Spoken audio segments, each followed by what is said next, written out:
Aaron MacLean is CBS News' national security analyst and the host of the School of War podcast, and he joins us now. So let's first talk about the kinds of aircraft that are being deployed in the midst of this Iran war, Aaron, that are potentially raising some eyebrows.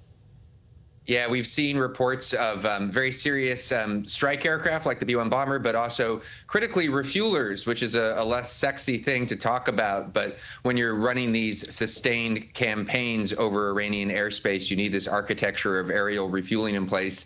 And the news that we're seeing more refuelers in the region is an indication that you could scale up the scope of the campaign night to night and day to day. So these are reports. Really, what they confirm is that the Pentagon is giving the president more options. They don't, in and of themselves, confirm that there's going to be escalation, but the Iranians are certainly escalating via their partners, the Houthis in the Bab el-Mandeb. That's a very serious step they've taken, and there are definitely routes to escalation for the American side ahead here.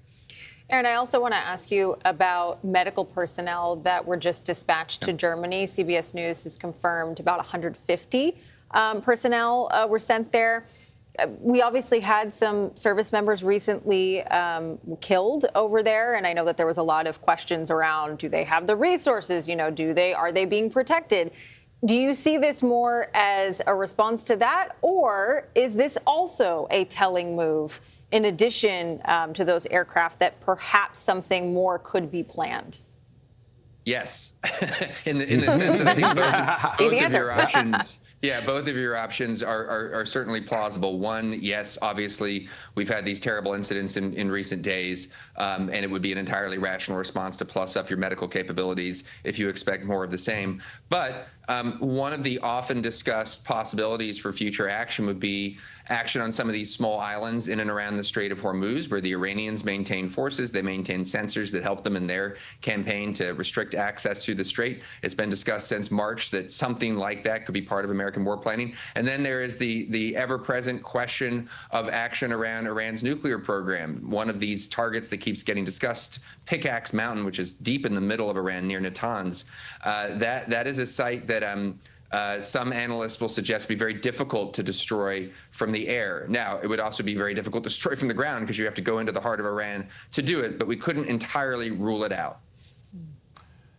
Secretary of State Marco Rubio said this morning that the president's approach to Iran is currently, quote, a head for an eye.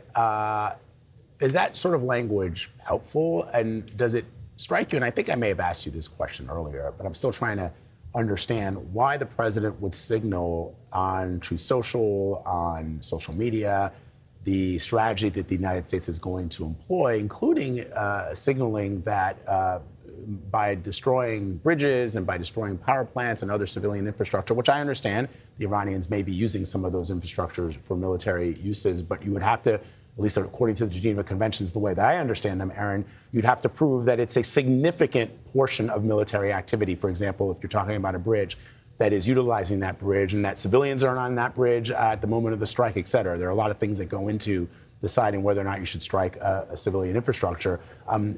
Is that kind of language useful?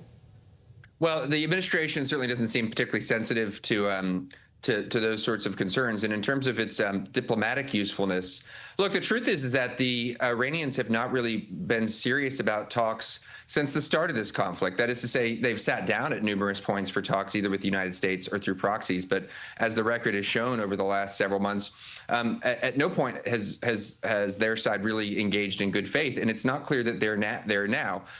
It's not clear to me that these threats will put them in that position. And that's the difficult reality that the administration faces.